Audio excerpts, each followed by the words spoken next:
Good evening class. तो पिछली videos में हमने इनइक्वालिटीज़ देख ली है, इनइक्वालिटीज़ के कुछ क्वेश्चंस हमने कर लिया है। अब यहाँ पे चलते हैं मॉडुलस फंक्शन। ठीक है, मॉडुलस फंक्शन या फिर इसको एब्सोल्यूट वैल्यू फंक्शन भी कहते हैं, या फिर क्या सिंपली अगर बोलें तो मॉड भी कहते हैं इसको। ठीक है ना।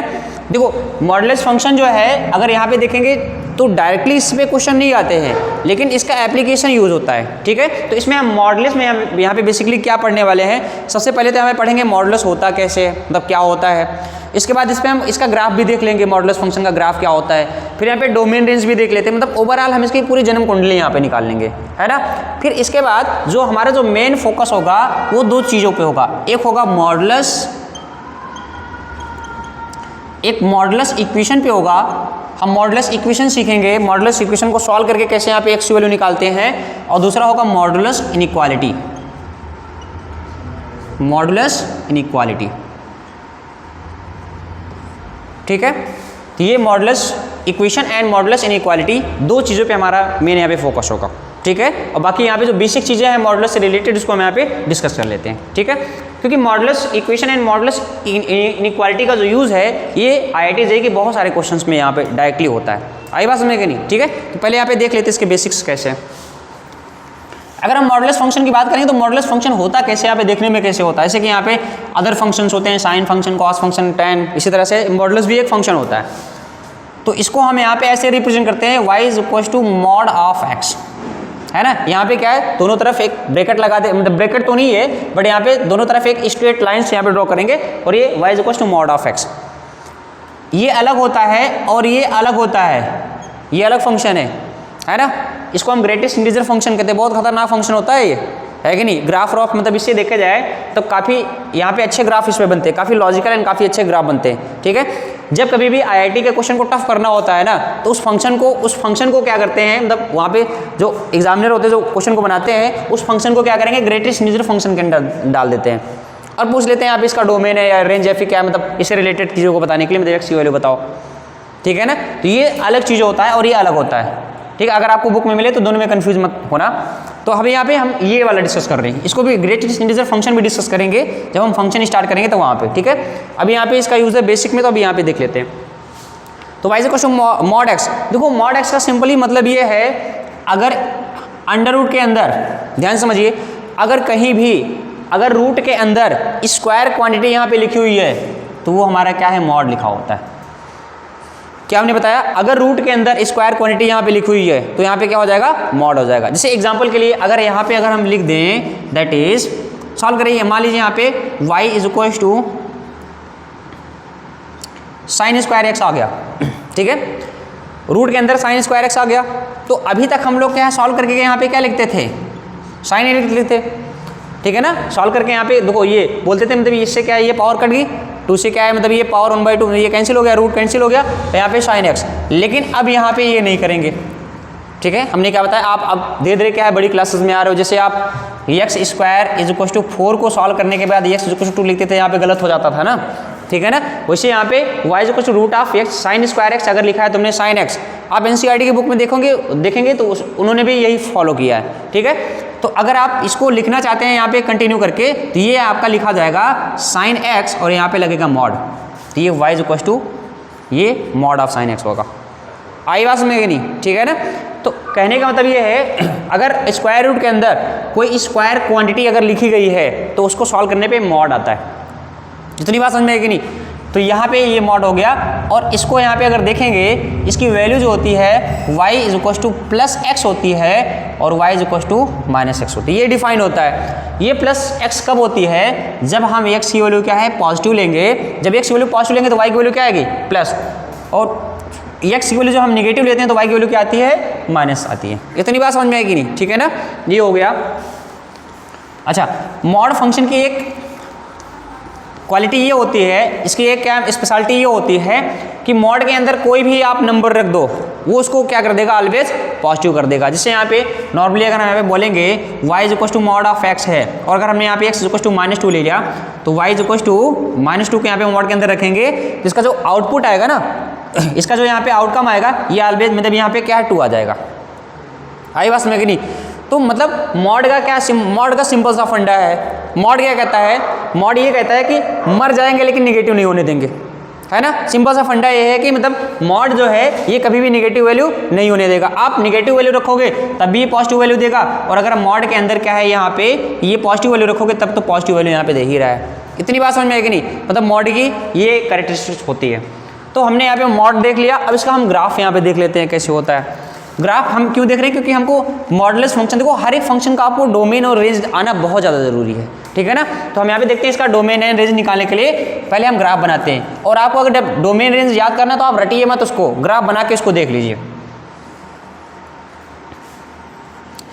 ये हो गया हमारा x एंड x डैश, और ये y है और ये y डैश हो जाएगा। ये है हमारा ओरिजिन, ठीक है। अब यहाँ पे देखिए अगर हम बात करेंगे y is equal to plus x, तो अगर हम y is equal to x का ग्राफ देखेंगे यहाँ पे तो y is equal to x जो है ये एक स्ट्रेट लाइन होती है इस तरह से, ठीक है। यहाँ से यहाँ तक होती है स्ट्रेट लाइन, थोड़ा सा ये तिरछी हो गई, सीधी लाइन जानी है ना। बताना यहाँ पे देखो, बताने की जरूरत तो है नहीं क्योंकि आपने पढ़ रखा है y is equal to m x plus c. क्या ये फॉर्म पढ़ रखा है कि नहीं, स्ट्रेट लाइन का स्लोप फॉर्म है ना, क्योंकि आप 12th में आ गए हो तो अब आप हम यहाँ पे आपको कुछ भी बता सकते हैं क्योंकि आपने सब सारी चीज़ें पढ़ रखी हैं, खास करके स्ट्रेट लाइन की चीज़ें पढ़ रखी हैं। अगर आप 11th में होते तो यहाँ पे थोड़ा सा क्या है मतलब प्रॉब्लम होती है हमको बताने में, क्यों, क्योंकि आपने पढ़ा नहीं था। y is equal to m x plus c ये स्लोप फॉर्म होता है ना, और y is equal to x जब है तो यहाँ पे देखो m इज इक्वल टू क्या हो जाएगा 1, और अगर m 1 है m बराबर क्या होता है tan थीटा, और tan थीटा 1 है तो थीटा बराबर कितना हो जाता है 45 डिग्री ना, ठीक है। और एक चीज़ हमेशा ध्यान दीजिए, जो y is equal to x जो है ये स्ट्रेट लाइन होता है। ये क्या होता है, स्ट्रेट लाइन होता है जो कि कहाँ से पास होके जाता है, ओरिजिन से पास होके जाता है, और x एक्सिस के साथ में कितने डिग्री का कोण बनाएगा, ये कितने डिग्री का एंगल बनाएगा 45 डिग्री। इतनी बात समझ में आएगी। अब 45 डिग्री एंगल बनाते हुए अगर यहाँ पे लाइन ड्रॉ करेंगे तो y is equal to x ये लाइन हो जाएगा।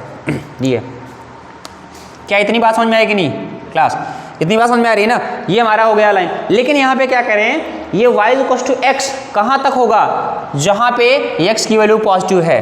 तो x की वैल्यू पॉजिटिव कहाँ पे होती है, ये जीरो से राइट साइड में x की वैल्यू पॉजिटिव होती है कि नहीं। अगर जीरो के लेफ्ट साइड में आएंगे तो x की वैल्यू क्या हो जाएगी नेगेटिव। तो जीरो के लेफ्ट साइड में जो ग्राफ है इसको हम मिटा देंगे।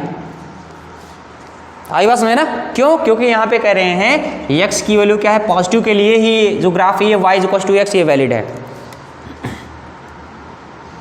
तो ये हम यहाँ पे ले लिया y is equal to x. अब यहाँ पे दूसरा वाला देखते हैं y is equal to minus x. अब y is equal to minus x यहाँ पे है, तो y is equal to minus x का यहाँ पे कंपेयर करेंगे तो m इज इक्वल टू कितना आ जाएगा -1 ना, बोलो एम एक्स प्लस सी। यहाँ पे देखेंगे तो एम इज इक्वल टू -1 है, और सी बराबर जीरो। सी बराबर जीरो का मतलब सिंपल सा मतलब है ये स्ट्रेट लाइन ये कहाँ से पास होकर जा रही है, ओरिजिन से पास होकर जा रही है। क्योंकि ये c इज इक्वल टू जो होता है यहाँ पे c इज इक्वल टू मान लो 2 आ गया, इसका मतलब क्या, ये ऊपर कितना कट कर रही है ना। c यहाँ पे जो होता है ये y एक्सिस को कितना कट कर रही है ये वो बताता है ना। अब y एक्सिस जब कट ही नहीं कर रही इसका मतलब क्या है, ये ओरिजिन से तो पास होकर जा रही है ना, ठीक है। तो m इज इक्वल टू -1 है, तो यहाँ से क्या है tan theta is equal to क्या हो जाएगा -1। अब tan थीटा -1 हो गया तो थीटा इज इक्वल टू क्या हो जाएगा 135 डिग्री ना। इतनी बात समझ में है कि नहीं। Theta is equal to 135 degree के लिए यहाँ पे जो tan की वैल्यू होती है -1 होती है ना। सेकंड यहाँ पे सेकंड क्वाड्रेंट में जाएंगे, सेकंड क्वाड्रेंट में tan क्या होता है नेगेटिव ना, और 45 जो होता है इधर 45 होता है, इधर जाएंगे तो क्या है 135 हो जाता है। आई बात समझ में कि नहीं। 45 में 90 ऐड कर दो कितना हो जाएगा 135 ना। तो जो 45 की वैल्यू होती है वही 135 की वैल्यू होगी, बट यहाँ पे निगेटिव हो जाएगा, ठीक है।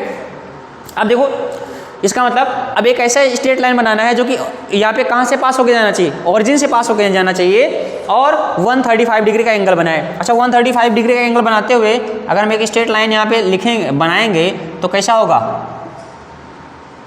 इसका अगर एंगल देखेंगे कितना हो जाएगा 135 डिग्री। ये इतनी बात समझ में आएगी नहीं, ठीक है ना। हमने ये लाइन ड्रॉ कर दी। अब ये लाइन ड्रॉ करने के बाद यहाँ पे एक चीज़ देखेंगे, ये हमारा y is equal to -x का यहाँ पे ग्राफ बन गया। लेकिन एक चीज़ देखो y is equal to -x कब होगा, जब x की वैल्यू निगेटिव है। तो मतलब ये पॉजिटिव वाले में नहीं होगा, ये केवल निगेटिव वाले में। जब तक x की वैल्यू निगेटिव है तभी तक ये वाला ग्राफ हम उसी वाले रीजन में लेंगे। इसका मतलब ये वाला हम मिटा देंगे यहाँ से। क्या इतनी बात समझ में आएगी नहीं। अब यहाँ पे देखेंगे तो ये हमारा जो ग्राफ, अच्छा ये एंगल उंगल की यहाँ पे ज़रूरत है नहीं, हमने आपको समझाने के लिए बताया था कि ऐसा क्यों हो रहा है जी इतना। अब अगर देखेंगे तो ये जो ग्राफ आ रहा है ये जो वी टाइप में यहाँ पे बन रहा है ना, ये वी टाइप में ग्राफ, ये जो है हमारा ग्राफ है, ये हो जाएगा मॉडुलस फंक्शन का ग्राफ। आई बात समझ कि नहीं? ये ग्राफ किसका है? मॉडुलस फंक्शन का। तो मॉडुलस फंक्शन का ग्राफ कैसा होता है? ये इधर से जाएगा और ये है ना। तो अब यहाँ पे इसकी डोमेन की बात करते हैं। तो डोमेन अगर यहाँ पे बोलेंगे, डोमेन, इसका डोमेन क्या हो जाएगा? डोमेन मतलब ये डोमेन का मतलब क्या होता है? एक्स एक्सिस पे कहाँ से कहाँ तक जा सकता है। अच्छा ये देखो, ये अगर यहाँ पे इसको बढ़ाते जाएंगे ऐसे तो ये माइनस इनफाइनाइट तक जाएगा, और अगर इसको इधर बढ़ाते जाएंगे तो ये प्लस इनफाइनाइट तक जाएगा। तो माइनस इनफाइनाइट से अगर प्लस इनफाइनाइट तक जा रहा है तो इसको हम क्या बोलेंगे? ऑल रियल नंबर ना। मतलब ये ग्राफ जो है माइनस इनफाइनाइट से प्लस इनफाइनाइट तक जा रहा है, इसलिए इसका जो डोमेन है ये क्या हो जाएगा? एक्स एक्सिस पे यहाँ पे देखेंगे ग्राफ माइनस इनफाइनाइट से प्लस इनफाइनाइट जा रहा है, इसलिए इसका डोमेन क्या हो जाएगा? माइनस इनफाइनाइट से प्लस इनफाइनाइट। या फिर ऐसे लिख सकते हैं real number, that is domain belongs to capital R, मतलब यहाँ पे रियल नंबर हो जाएगा। इतनी बात समझ में आएगी नहीं? अब यहाँ पे देखो डोमेन हमने निकाल लिया, तो डोमेन मतलब इसका जो इस फंक्शन का एब्सोल्यूट वैल्यू फंक्शन का जो डोमेन है ये क्या है? All real number. डोमेन का मतलब समझते हो कि हम यहाँ पे एक्स की कौन सी वैल्यूज इस फंक्शन में हम रख सकते हैं। मतलब आप ऑल रियल नंबर रख सकते हो, मतलब जीरो भी रख सकते हो, नेगेटिव भी रख सकते हो और पॉजिटिव भी रख सकते हो। इतनी बात समझ में आएगी नहीं? अब हम बात करते हैं इसके रेंज की। रेंज बिलोंग्स टू, रेंज कहाँ से कहाँ तक है बताओ? अगर रेंज देखेंगे क्या ये जीरो है कि नहीं? यहाँ पे एक्स कुछ जीरो रख के देखोगे तो वाई की वैल्यू जीरो ही तो आएगी ना। तो मतलब जीरो है यहाँ पे, और जीरो से ऊपर, मतलब ये देखो ये जो ग्राफ है ये वाई एक्सिस पे कहाँ से कहाँ तक जा रहा है? जीरो से ऊपर तक, इनफाइनाइट तक जा रहा है ना, ऊपर तक। क्या ये जीरो से नीचे आएगा क्या? नहीं। इसका मतलब क्या है? ये जीरो से इनफाइनाइट तक जा रहा है। तो यहाँ पे देखेंगे जीरो से प्लस इनफाइनाइट तक जाएगा, ये इसका हो जाएगा रेंज। रेंज हो जाएगा। आई बात समझे कि नहीं? अच्छा रेंज का मतलब क्या होता है? इसका जो आउटपुट, मतलब इसकी जो वैल्यू आ सकती है, इसका मतलब हम ये कह सकते हैं जीरो से इनफाइनाइट मतलब कि ऑलवेज पॉजिटिव वैल्यू देगा क्या, है ना। इसका रेंज ऑलवेज पॉजिटिव है ना, इसका रेंज क्या देखो पॉजिटिव ही तो है ना, ये वाई एक्सिस के पॉजिटिव डायरेक्शन में, इसका मतलब इसका रेंज पॉजिटिव है। इसीलिए हमने आपको क्या बोला था कि मॉड की क्या स्ट्रेटजी होती है कि मर जाएंगे लेकिन निगेटिव नहीं होने देंगे, क्योंकि निगेटिव में इसका रेंज आ ही नहीं रहा है ना। जब निगेटिव रेंज आ ही नहीं रहा तो निगेटिव वैल्यू कैसे देगा? इतनी बात समझ में आएगी नहीं? तो इसका डोमेन ये हो गया ऑल रियल नंबर, एंड इसका रेंज जो है ये जीरो से इनफाइनाइट तक हो गया। इतनी बातें समझ में आएगी नहीं? ठीक है, ये हमारा ग्राफ हो गया। ये ग्राफ ऑफ, लिख लेते हैं यहाँ पे, ग्राफ ऑफ मॉडुलस फंक्शन।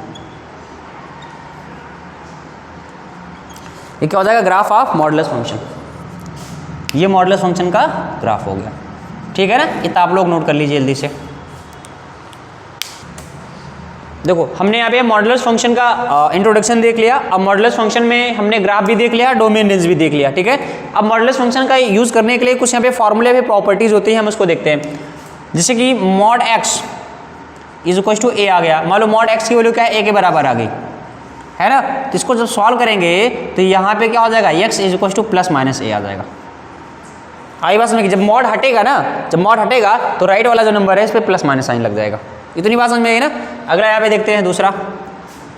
अगर मान लो ये mod x is greater than a है, मॉड एक्स क्या है? ग्रेटर देन ए, या फिर क्या है? Lesser than. पहले ले लेते हैं, अगर लेसर देन है, अच्छा ए का मतलब कोई नंबर हो गया, जैसे मान लो mod x is less than 2 हो गया। अब सॉल्व करके यहाँ पे इसकी वैल्यू बतानी है, तो ऐसे केस में क्या होता है जी, एक्स की जो वैल्यू आएगी ये माइनस ए से लेके ए के बीच में आएगी। क्या होगी? ये ए है ना, तो माइनस ए से ए के बीच में आएगी। और इसको हम अगर इनइक्वालिटी फॉर्म, ये तो इनइक्वालिटी फॉर्म में है, अगर इसको हम सेट के फॉर्म में लिखेंगे इंटरवल फॉर्म में, तो यहाँ पे x belongs to minus a से क्या हो जाएगा? ए। इतनी बात समझ में आई ना। तीसरा यहाँ पे देखते हैं, mod x is greater than a है, तो यहाँ पे क्या हो जाएगा? एक्स की वैल्यू जो है ये क्या हो जाएगी?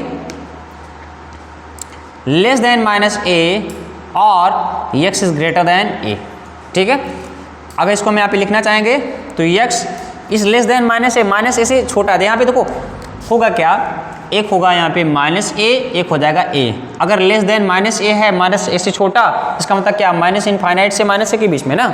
और अगर ग्रेटर देन ए है, इसका मतलब क्या हो जाएगा?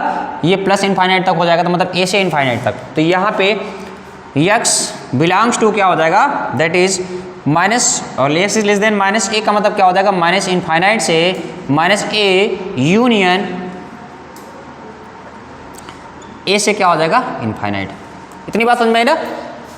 चौथा यहाँ पे देख लो, अगर mod x is less than equal to है, अगर मान लो इक्वालिटी का साइन यहाँ पे लगा हुआ है। अच्छा एक काम करते हैं, अगर इक्वालिटी का साइन लगा हुआ है तो यहाँ पे चलो ठीक है कंटिन्यू कर लेंगे कि यहाँ पे इंटरवल चेंज हो जाएगा ना।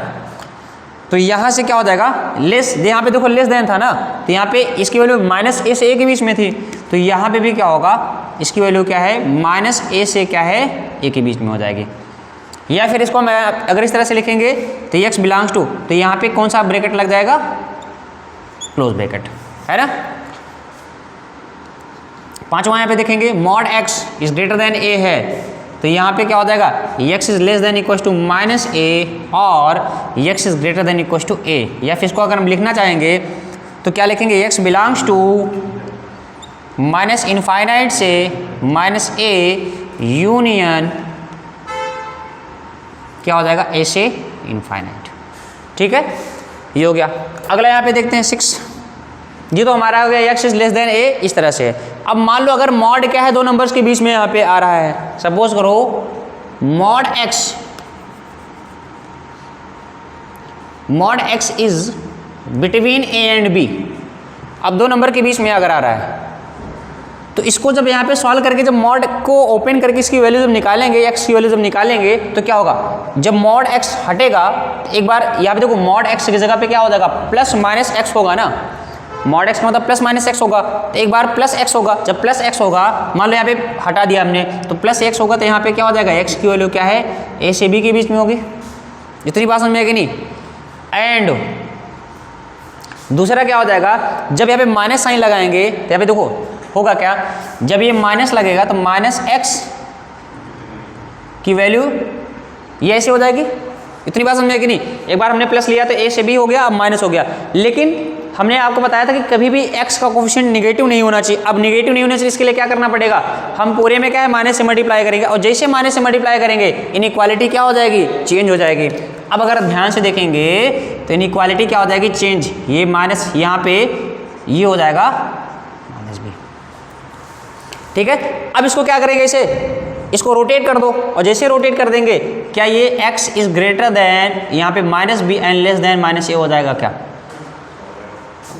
ये बात समझ में आएगी नहीं। तो यहाँ पे क्या लिख सकते हैं, x is greater than minus B and less than minus a, इतना हो गया, x is greater than minus B and less than minus a. और इसको हम अगर लिखना चाहेंगे तो कैसे लिखेंगे, ये और में है, तो x बिलोंग्स टू ये a से b है, ओपन ब्रैकेट है, a से b यूनियन क्या हो जाएगा यहाँ पे, दैट इज माइनस b से माइनस a तक। ठीक है, लिख लो इसको, माइनस b से माइनस a, सॉरी क्लोज लगा दिया गया हमने, यहाँ पे ओपन लगेगा।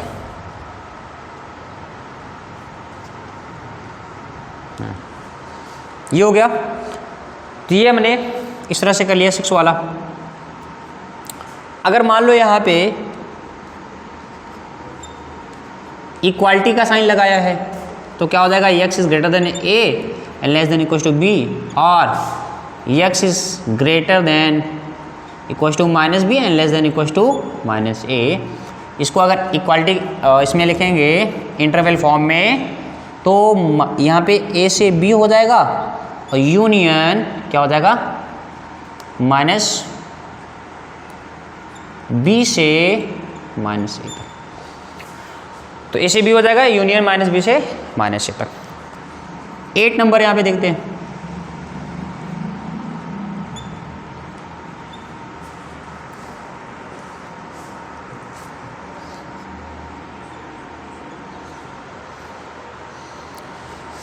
लिखने साथ साथ समझते। तो अब आप क्या कर रहे हो, पिछले वाला लिख रहे हो, अगला वाला नहीं समझ पा रहे हो, क्यों लिखते लिखते जा रहे हो। तो पहले यहाँ पे समझ लो, वीडियो अपलोड कर देंगे तो वहाँ से देख लेना, कोई दिक्कत नहीं है ना। तो पहले यहाँ पे समझ लो एक बार में। अब यहाँ पे क्या है, अगर यहाँ पे देखो मॉड x, तो इसमें देखो ये क्या था, यहाँ पे इक्वल का साइन नहीं था, यहाँ पे दोनों पे इक्वल का साइन है, यहाँ पे एक पे इक्वल का साइन है दूसरे पे नहीं है, ये वाला ज़्यादा कन्फ्यूजन वाला होता है। ठीक है, तो यहाँ पे कैसे करेंगे, मॉड हटेगा तो x लगेगा नॉर्मली, पहला वाला तो आसान होता है। और यहाँ पे करेंगे, जैसे यहाँ पे करेंगे, अब ये जो है ये माइनस बी और यहाँ पे माइनस ए, हमारा सवाल ये है, ये बताइए जो इक्वल का साइन है इस पे लगेगा या फिर इस पे लगेगा, राइट वाले पे कि लेफ्ट वाले पे? पक्का सोच लो, बताओ। देखो अगर इसका याद करने का सिंपल सा तरीका क्या है, मॉड एक्स में जिसके साथ इनइक्वालिटी थी, इक्वालिटी किसके, इक्वल का साइन किसके साथ था? ए के साथ था ना। तो ये जब ए अगर चाहे जहाँ जाएगा ये अपना साइन लेके जाता है, इक्वालिटी का साइन अपना लेके जाता है साथ में। ए यहाँ पे है ना तो ये इक्वालिटी का साइन अपना लेके जाएगा, यहाँ ज़्यादा कन्फ्यूजन होता है, ठीक है ना। और बाकी ये तो सेम ही है। इसको हम कैसे लिख सकते हैं, यक्स बिलोंग टू, यहाँ पे ए पे लगेगा ओपन क्लोज ब्रैकेट और बी पे लगेगा ओपन ब्रैकेट, यूनियन यहाँ पे देखेंगे क्या हो जाएगा, माइनस बी पे लगेगा ओपन ब्रैकेट एंड माइनस ए पे लग जाएगा क्लोज ब्रैकेट। क्या इतनी बात समझ में आएगी नहीं? अगला क्वेश्चन यहाँ पे देख लेते हैं 9, मतलब अगली प्रॉपर्टी। अब हमने यहाँ पे क्या किया, बी वाले पे इक्वल का साइन लगाया है। अच्छा बी पे इक्वल का साइन लगा, अब आप लोग बताइए यहाँ पे क्या होगा। पहला वाला तो मान लो यहाँ पे ये हो जाएगा, ठीक है ना, इक्वल यहाँ पे लगा दिया। और यहाँ पे क्या होगा दूसरा, ऐसे उतार ले जैसे लिखा हुआ है ऐसे, हाँ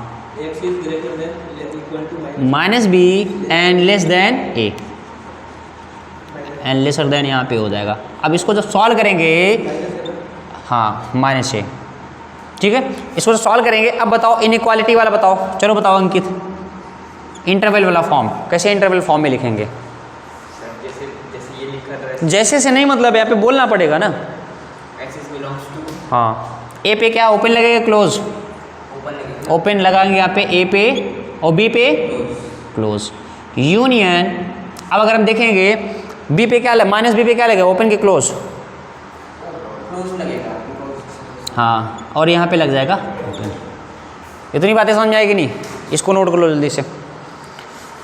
ये हो गया, दैट इज। और मान लो यहाँ पे कभी कभी ऐसे आ जाता है, x square is between A to B. अब एक्स स्क्वायर मान लो बीच में एक्स स्क्वायर आ गया, अब यहाँ तो मॉड आ रहा था, बीच में एक्स स्क्वायर आ गया। अब इसके लिए क्या करोगे, इसके लिए क्या करोगे, तो यहाँ पे भी देखो जब ये सॉल्व होगा तो ये एक तो यहाँ पे आ जाएगा रूट ना, बोलो, और दूसरा वाला क्या हो जाएगा, x is greater than equal to, या मतलब इक्वालिटी तो लगेगी। अब बताओ लेफ्ट वाले में क्या होगा, देखो यहाँ पे आएगा तो एक बार ये प्लस में आ गया, दोबारा माइनस में तो आएगा ना, हाँ। अब यहाँ पे क्या होगा बताओ, रूट बी और यहाँ पे रूट ए। क्या यहाँ पे माइनस साइन नहीं लगेगा क्या, माइनस साइन भी तो लगेगा ना। तो एक्स स्क्वायर अगर बीच में है तो यहाँ पे ये तो नॉर्मली हो जाएगा ए से बी, और वहाँ पे क्या हो जाएगा, ये माइनस बी से माइनस ए हो जाएगा, मतलब रूट के अंदर क्या है माइनस बी से माइनस ए हो जाएगा। ये इस तरह से इसको नोट डाउन कर लो। तो ये हमारे लास्ट वाले का ये हो जाएगा सर। और जब इसको यहाँ पे इनइक्वालिटी फॉर्म में लिखेंगे तो क्या हो जाएगा, इसको ऐसे लिख लो, उसके फॉर्म में तो इंटरवल फॉर्म में लिख ही लोगे। ओके, तो ये हमारे कुछ क्या है प्रॉपर्टीज़ हैं जिसको हमको मॉडुलस फंक्शन में यूज़ करके क्वेश्चन करना है, ठीक है ना। तो अभी के लिए इतना ही हम कर लेते हैं। अगली वीडियो में जब हम आएंगे तो उसमें आपको क्या है बहुत बढ़िया इस पर क्वेश्चन करवाएंगे। बढ़िया का मतलब इन द सेंस मतलब कि काफ़ी अच्छे क्वेश्चंस होंगे। जैसे हमने यहाँ पे जैसे कि ले लिया एक्स मॉड ऑफ, फिर और यहाँ पे लगा दिया -3, एक और लगा दिया -5, और यहाँ पे पूछ लिया दैट इज सपोज करो 7, है ना। अब इस सवाल में पूछेंगे बताओ x की वैल्यू क्या होगी। अब यहाँ पे x की वैल्यू निकालनी है, ठीक है। ऐसे क्वेश्चन है, इस तरह से बहुत सारे क्वेश्चंस आपसे पूछे जाएंगे एग्जाम में। आई बात समझ कि नहीं, ये क्वेश्चन के एक पार्ट होंगे, ये क्वेश्चन नहीं होगा फाइनली, क्वेश्चन का एक पार्ट होगा, ठीक है। तो ऐसे क्वेश्चन को करने के लिए हमको इन प्रॉपर्टीज़ की ज़रूरत है। आई बात समझ कि नहीं, ठीक है ना। तो आज के लिए इतना ही काफ़ी है। नेक्स्ट वाले क्लास में हम लोग इसके कुछ यहाँ पे इस पर कुछ क्वेश्चन सॉल्व करेंगे। आई बात समझ कि नहीं। Okay, so thank you class.